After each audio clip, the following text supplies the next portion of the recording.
నిత్యము ఆరాధించబడుతున్నటువంటి దేవుడు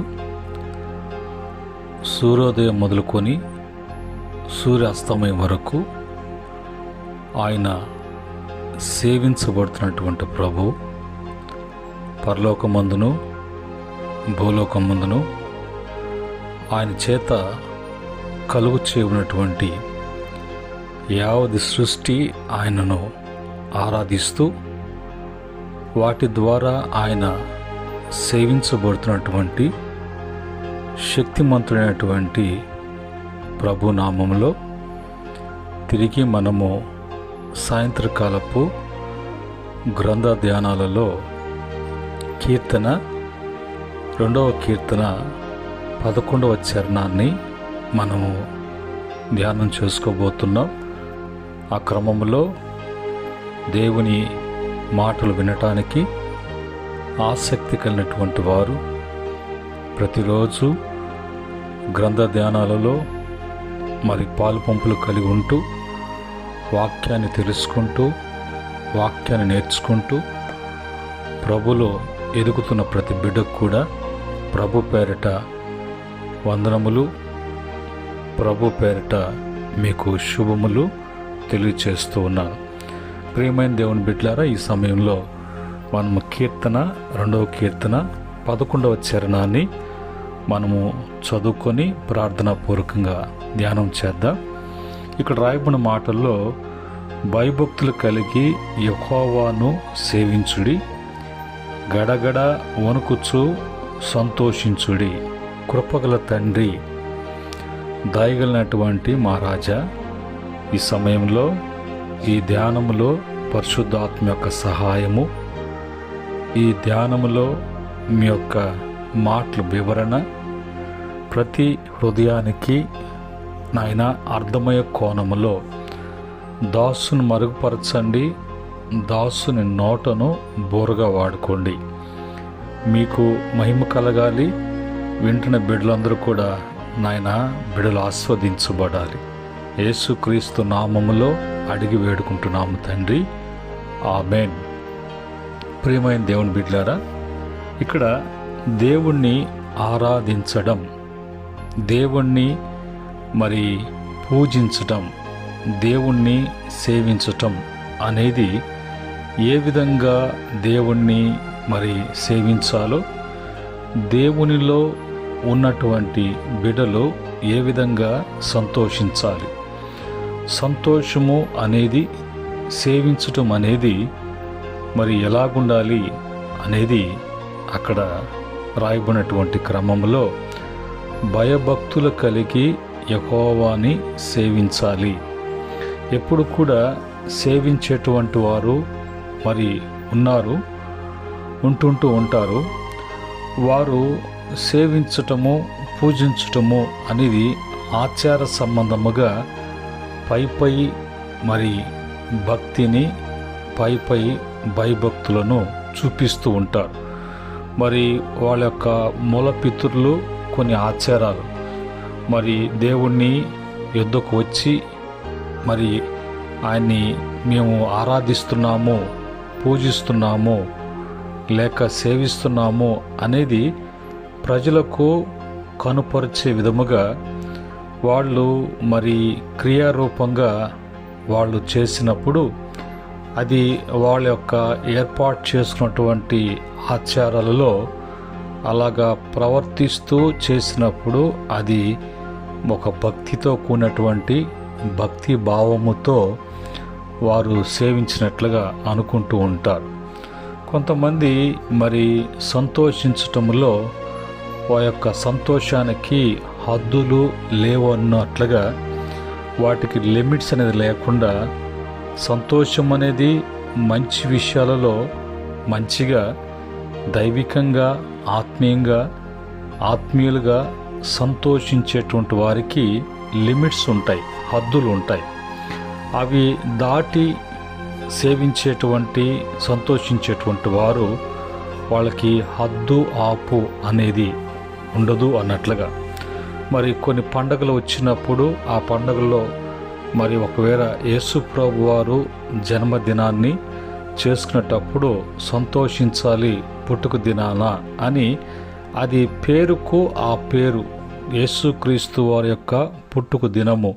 కానీ అందులో చేసేటివంతా కూడా లోక సంబంధమైన, శరీర సంబంధమైన అల్లరితో కూడినట్లుగా ఆ టైంలో వాళ్ళు మరి మందు పుచ్చుకుంటారు, మత్తు పదార్థాలు తీసుకుంటారు, అరుపులతో, ఆందోళనతో, మరి పెద్ద పెద్ద శబ్దాలతో, పెద్ద పెద్ద మరి వాయిద్యాలతో, మరి హోమ్ థియేటర్లు అవి పెట్టుకొని ఆ సంతోషిస్తారు. అది ఆ సంతోషము అనేది దైవికంగా ప్రభుని బట్టి సంతోషించటమా, ప్రభు ఎదుట సంతోషించటమా? అది ప్రభు వలన కలిగిన సంతోషం అంటే కాదు. వారి కొరకు, వారి శరీర ఇచ్చల కొరకు లోకములో ఉన్నటువంటి ఆచారాలను బట్టి సంతోషిస్తూ ఉంటారు. ఆ తర్వాత వారు మరి ఎంతగా అంటే ఒక అన్యుడు, లోకస్తుడు కన్నా నీచమైనటువంటి మరి ప్రవర్తనతో కూడినటువంటివిగా ఉంటాయి. కొట్లాట్లు జరుగుతాయి. మరి అలాంటి కొట్లాట్లు పెద్ద అయిన తర్వాత అవి పెద్దవవటం, మరి వాటి వలన మరణానికి, దెబ్బలకు, పోలీస్ స్టేషన్లకు, కేసులకు, వివాదాలకు, విడిపోవటానికి అలాంటి సంతోషాలు దారితీస్తాయి. అయితే బైబిల్ చెప్పేటువంటి ఈ యొక్క సంతోషానికి మరి హద్దులు ఉన్నాయి. దేవుని బట్టి, దేవుని కార్యాలను బట్టి, దేవునిలో ఉండి నువ్వు సేవించేదాన్ని బట్టి ఆ సంతోషం, ప్రభువు చేస్తున్న కార్యాన్ని బట్టి, ప్రభు కార్యం రుచి చూస్తున్నాను బట్టి, ప్రభువునందు మనం ఆనందించేటువంటి, సంతోషించేటువంటి సంతోషం దైవికంగా, ఆత్మీయంగా ఉంటుంది. కనుక ఈరోజు మనము ప్రభువుని సేవించటంలో మనలో ఉన్నటువంటి భక్తి భావంతో సేవించాలి, కానీ ఆచార సంబంధంగా ఎప్పుడు కూడా చేయకూడదు. చాలామంది మనం చూస్తూ ఉంటాం, వారు చేస్తున్నప్పుడు మరి వాళ్ళకే అర్థం కానిటువంటిది, కానీ వాళ్ళ దృష్టికి మాత్రము ఏదో వాళ్ళు దేవుని మీద వాళ్ళ యొక్క భక్తి పొంగి పొర్లుతున్నట్టుగా, పారుతున్నట్టుగా వాళ్ళు చూపిస్తూ ఉంటారు, చూపించుకుంటూ ఉంటారు. పక్కకు వెళ్ళిన తర్వాత యథాప్రకారంగా ఆ పాప జీవితాన్ని, రోత జీవితాన్ని, చీకటి జీవితాన్ని కొనసాగిస్తూ ఉంటారు. ఒకవేళ కష్టం వచ్చినప్పుడు దేవునికి కొన్ని కండిషన్స్ పెడతారు, కొన్ని మొక్కుబడులు పెడతారు. వాటిని బట్టి ఆయన వీళ్ళకి దాని కొరకన్నా ఆయన దిగి వచ్చి వీరు చెప్పినట్లుగా దేవుడు వినాలా అనేటువంటిది ఆ భక్తి, ఆ యొక్క మరి సేవించటం.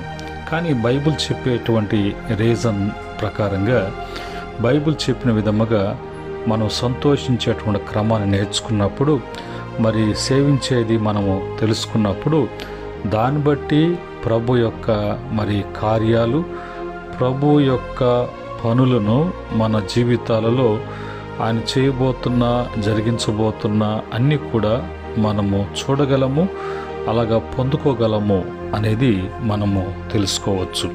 ఈ సమయంలో మరి వాక్యాన్ని బట్టి మనం సేవించటము అనేది ఎలాగా అని తెలుసుకుందాం. కీర్తన 100వ కీర్తన 2వ చరణంలో సంతోషముతో యెహోవాను సేవించుడి. దేవుణ్ణి సేవించటములో, దేవుణ్ణి పూజించటములో, దేవుణ్ణి ఆరాధించటములో మరి ఎలాగుండాలి? ఒక సంతోషము, ఆనందము అనేది అది నీకు లోపల నుంచి రావాలి, హృదయపూర్వకముగా అనేది వాక్యం చెప్తుంది. అలాగా సేవించాలి. మరి ఆయన సేవించటానికి ఆయన సన్నిధికి వెళ్ళి సేవించాలి కదా. ఆయన సన్నిధికి వెళ్ళేటప్పుడు మరి ఎలాగ వెళ్ళాలి అంటే ఉత్సాహ గానములు చేయొచ్చు. మరి ఆయన సన్నిధికి వెళ్ళినప్పుడు కూడా అక్కడ ప్రతిగానాలు చేస్తున్నప్పుడు వారితో కూడా మనం ఏకీభవించి మనం చేయాలి. ఎందుకు చేయాలి అనేది ఆ 100వ కీర్తనలో మనము మరి ఆయన పుట్టించినటువంటి వారము, ఆయన మేపు గొర్రెలము, మనకు అన్ని విధాలుగా ఆయన ఒక కాపరిగా, మరి మనమంతా కూడా ఆయన యొక్క మందులో గొర్రెలుగా, అది దైవికంగా, మరి అది దేవుని మందిరం అన్నట్టుగా, ఒక సహవాసం అన్నట్టుగా మనందరం కూడా కాచి కాపాడేటువంటి మంచి కాపరి, మన కొరకు ప్రాణం పెట్టేటువంటి కాపరి మన కొరకు ప్రాణం పెట్టినటువంటి కాపరిగా మనము మరి బైబిల్ నుంచి వాక్యం నుంచి మనము తెలుసుకుంటూ ఉన్నాం.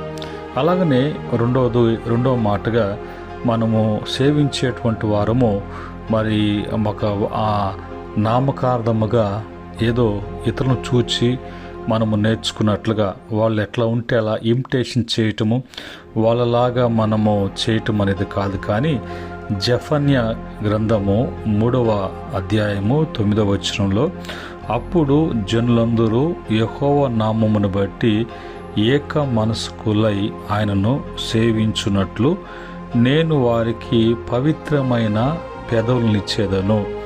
మన నోట గుండా, పెదవుల గుండా, నాలుక గుండా పలికేటువంటి మరి స్తుతించేటువంటి, ఆరాధించేటువంటి, పూజించేటువంటిది ఎలాగుండాలి అంటే ఒక దేవుడు పరిశుద్ధత అనేది, పవిత్రత అనేది కోరుకున్నది.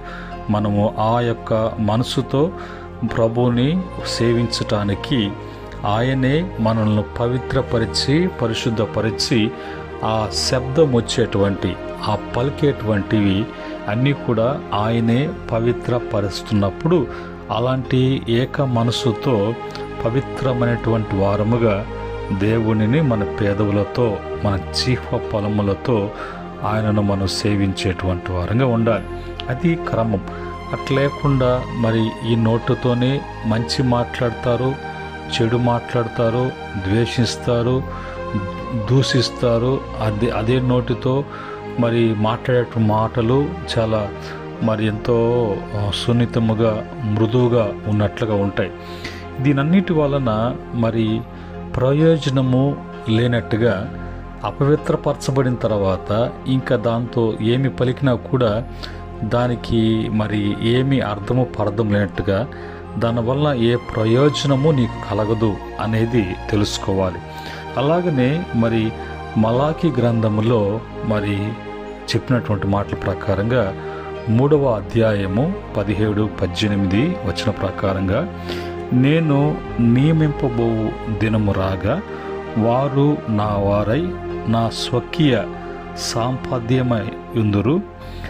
తండ్రి తన్ను సేవించు కుమారుని కనికరించినట్లు నేను వారిని కనికరింతునని సైన్యములకు అధిపతియగు యెహోవా సెలవిచ్చుచున్నాడు.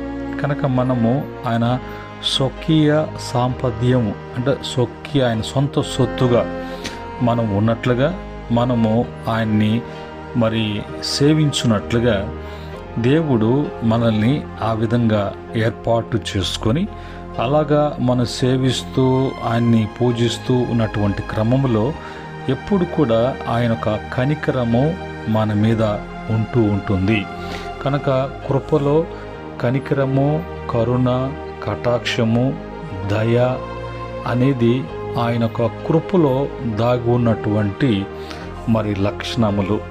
ఇవి ఎప్పుడు కూడా మనం కనికరించబడుతూ దేవుని కనికరాన్ని బట్టి, ఆ కనికరంలో కృపను బట్టి, కృపలో దయను బట్టి, కరుణా కటాక్షమును బట్టి మనము వర్ధిల్లటానికి, మనము ఎదగటానికి, అభివృద్ధి చెందటానికి మనము ప్రభువుని మరి ఆ విధంగా ఆయన సొంత మరి సొత్తుగా, ఆయన సొంత మనుషులుగా, ఆయన స్వకీయమైనటువంటి ప్రజలుగా, జనముగా మనము సేవించేటువంటి వారు ఉన్నప్పుడు ఆ కనికరాన్ని బట్టి ప్రతి విషయంలో కూడా నీకు విజయమే కానీ అపజయము అనేది ఏది కూడా ఉండదు. 4వదిగా వచ్చినప్పుడు మనము ప్రభువుని సేవించటంలో ఉన్నటువంటి లక్షణం ఎలా ఉండాలి? రోమాపత్రిక 12వ అధ్యాయము 11వ వచనములో చెప్పబడినటువంటి మాటల ప్రకారముగా, ఆసక్తి విషయములో మాంద్యులు కాక ఆత్మయందు తీవ్రత గలవారై ప్రభువుని సేవించుడి. ప్రభువును సేవించుటలో ఒకడు చెప్తే, ఒకడు నిన్ను మరి ప్రోత్సహిస్తే, తర్వాత నిన్ను అన్ని విధాలుగా లాలిస్తే అట్ట కాకుండా దేవుణ్ణి మరి సేవించుటములో నీ ఆత్మలో ఒక తీవ్రత కలిగి ఉండాలి. నా ప్రభు చేసిన మేలును బట్టి, ప్రభు నాకు చేస్తున్నటువంటి మేలును బట్టి చేయబోతున్నటువంటి మేలును బట్టి ఆయన యందు ప్రతి అవసరము కూడా నాకు తీర్చబడుతూ ఉన్నప్పుడు నేను మౌనంగా ఉంటూ నేను అవన్నీ తీసుకునేటువంటి వాడిగా, పొందుకునేటువంటి వాడుగా, అనుభవించేటువంటి వాడుగా ఉండడం కాదు, తిరిగి నా ప్రభు నేను ఆయన సేవిస్తూ గొప్ప చేయాలి, ఆయనను ఘనపరచాలి అన్నటువంటి తీవ్రత నీలో ఉండాలి. అలాగనే దేవుని విషయాలలో, కార్యాలు ఏది చేస్తున్నా కూడా ఆసక్తి అనేది ఉండాలి. అందులో మాంద్యులు కాకుండా, మత్తులు కాకుండా, ఒకవేళ మరి ఆ విషయంలో సోమరులు కాకుండా, బద్ధకస్తులు కాకుండా ఉండటము చూసుకోవాలి. ఇది ప్రభువును సేవించేటువంటి క్రమము. ఈ క్రమములో ఆయన నిన్ను బట్టి ఆరాధించబడుతూ, సేవించబడుతూ, పూజించబడుతూ ఉన్నప్పుడు ప్రభు నీ విషయంలో ఏదైనా మరి లోపము అనేది, లోటు అనేది నీకు కలుగుతుందా? నీకు శత్రుత్వము అనేది మరి కలుగుతుందా? నీకు అపాయాలు వస్తాయా? దుష్టుని యొక్క ప్రభావము నీ మీద పనిచేస్తుందా అంటే ఏ మాత్రం కూడా పని చేయదు. ఎందుకంటే దేవుని యొక్క మహా కనిక్రమను బట్టి ఎప్పుడు కూడా ఆయన కంచె కాపుదల, సంరక్షణలో, భద్రతలో, సురక్షిత, నెమ్మది కలిగి సుఖముతో కూడినటువంటి దినములే, మరి ఆ వారాలే, లేదంటే ఆ గడియలే నీవు అలాగా వెళ్ళబుచ్చేటువంటి సంవత్సరాలే నువ్వు చూస్తావు. కానీ నీలో నిట్టూర్పులు, నిరుత్సాహము అనేది, మరి నిరుత్సాహాన్ని బట్టి నిన్ను నీవు మరి ప్రోత్సహించుకోలేక, ఇతరులను ప్రోత్సహించలేక, ప్రతినిత్యం కూడా ఏదో ఐహిక విచారము, ఏదో కృంగుదల, ఏదో ఒత్తిళ్ళు, ఏదో తెలియనటువంటి బాధతో, భారముతో జీవించేటువంటి పరిస్థితి ఎన్నడూ కూడా నీ జీవితంలో కలగదు అనే విషయాన్ని మరి తెలుసుకోవాలి. అలాగనే మరి దేవుని వాక్యంలో నుంచి ఒక మాట మనము చూసినప్పుడు ఆ మాటలో ఏమని రాయబడిందంటే, హెబ్రీ పత్రిక మరి 9వ అధ్యాయం 14వ వచనంలో, నిత్యుడగు ఆత్మ ద్వారా తన్ను తాను దేవునికి నిర్దోషినిగా అర్పించుకొనిన క్రీస్తు యొక్క రక్తము నిర్జీవ క్రియలను విడిచి జీవంగల దేవుని సేవించుటకు మీ మనస్సాక్షిని ఎంతో ఎక్కువగా శుద్ధి చేయను.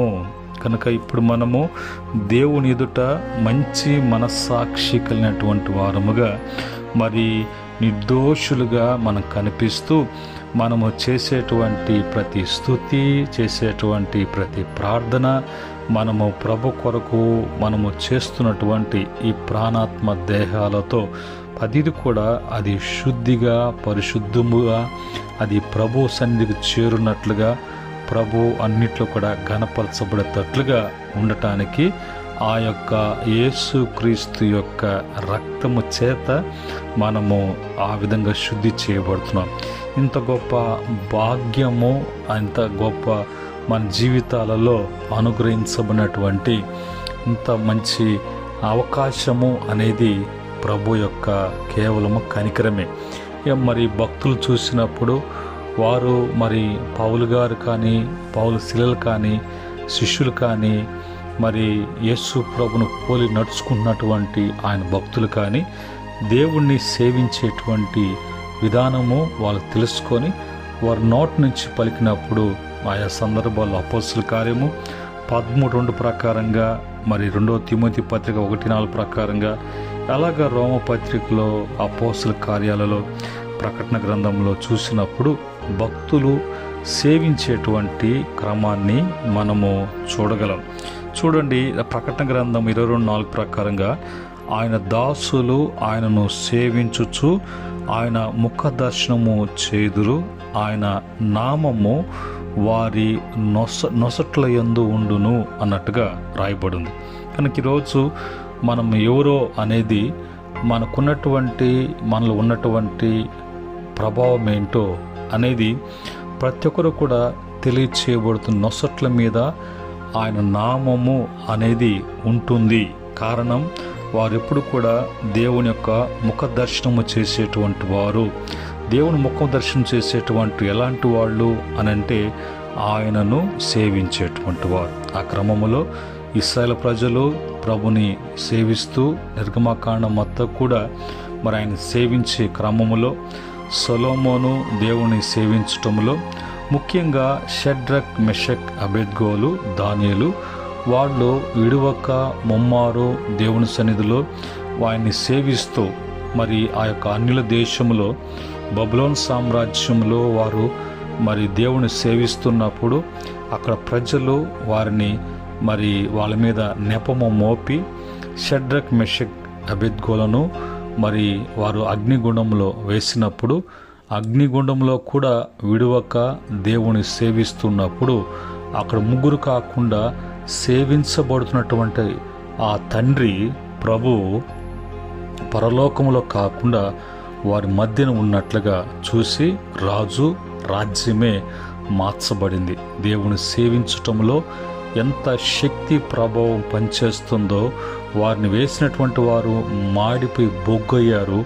కనీసం వెంట్రుకలు కూడా కాలినట్టుగా, వాసన వచ్చినట్లుగా, వస్త్రములు మరి ఆ వాసన వచ్చినట్లుగా ఏమీ కనిపించలేదు. అదే క్రమంలో దానియేలును కూడా సింహపు మరి ఆ గృహలో వేసినప్పుడు ఆ సింహాలు అవి మౌనంగా ఉన్నాయి. కానీ మరి ఆ పడవేసినటువంటి సింహాల మధ్యలో వేసినటువంటి ఆ గృహలో దానిలో అక్కడ కూడా దేవుని సేవిస్తూ ఉండడం, పరలోకం నుంచి దేవదూత ప్రభు ఆజ్ఞ తీసుకుని వచ్చి మరి దానియేలు మధ్యలో నిలబడడం, ఆ వెలుగు ప్రకాశించటం, ఆ సింహములన్నీ కూడా నోరు మూసుకొని వాటికి ఎంత ఆకలేస్తుందో, ఎంత ఆకలితో ఉన్నాయో తర్వాత తెలుస్తుంది.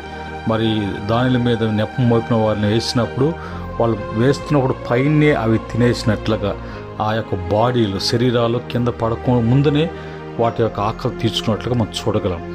అయితే అక్కడ ఒక మాట, ఉదయాన్నే నెబుకద్నెజరు రాజు వచ్చి దానియేలును జీవం కలిగినటువంటి దేవుని సేవకుడా, దేవుని సేవిస్తున్నటువంటి దేవుని సేవకుడా, నీవు క్షేమమేనా అన్నప్పుడు అక్కడ ఒక మాట దానియేలు అంటాడు, రాజు చిరంజీవుగా వర్ధిల్లునుగాక, దేవుడు నాలో ఏ లోపము లేని కారణాన్ని బట్టి నన్ను ప్రభు మరి తన దేవదూతను పంపించి, నేను సేవిస్తున్నటువంటి దేవుడు దేవదూతను పంపించి ఆ సింహపు నోరును మూయించేను అనే మాట మనం చూస్తున్నాం. కనుక మన జీవితంలో కూడా అలాంటి మరి లోకమైనటువంటి క్రూరులు, అపవాది సంబంధులు లేస్తూ ఉంటారు, నెపం మోపుతూ ఉంటారు. కానీ మన సేవిస్తున్నటువంటి దేవుడు జీవము కలిగినటువంటి దేవుడు, ఆయన శక్తిమంతుడు, ఆయన ప్రభావము ఆ బబులోను సామ్రాజ్యం చూపించినట్లుగా ఈరోజు నువ్వు సేవించే విధానాన్ని మరి విన్నావు, నేర్చుకొని ఆ విధంగా ఉన్నప్పుడు ప్రభు కూడా నిన్ను ఆ విధంగా కాచి కాపాడి భద్రపరిచి అన్ని విషయాల్లో కూడా నిన్ను వృద్ధిపరిచే దేవుడుగా ఉన్నాడు.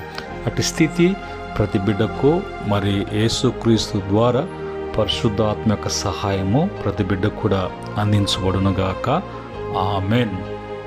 ప్రేమగల తండ్రి, జీవము కలిగినటువంటి మా ప్రభు, నిన్ను సేవించే విధానం మాకు తెలియచేశారు. ఆ మాటలు బిడ్డలందరూ వింటూ ఉన్నారు. అని నేర్చుకొని సేవించుటకు, బిడలు తద్వారా మేలు పొందుటకు, నీ యందు వర్ధిల్లుటకు ప్రభా కృప దయచేయమని యేసుక్రీస్తు నామములో అడిగి వేడుకుంటున్నాము తండ్రి. ఆమేన్. పరమందు దేవుని ప్రేమ, కుమారుని కృప, పరిశుద్ధాత్మ సహాయం వింటున్న బిడలకు, అందించబడుతున్నటువంటి బిడలు మరి అంగీకరించి నడుచుకుంటున్న బిడలకు, సకల పరిశుద్ధులకు, ఆయన దాసులకు సదా తోడే నడిపించునుగాక. ఆమేన్.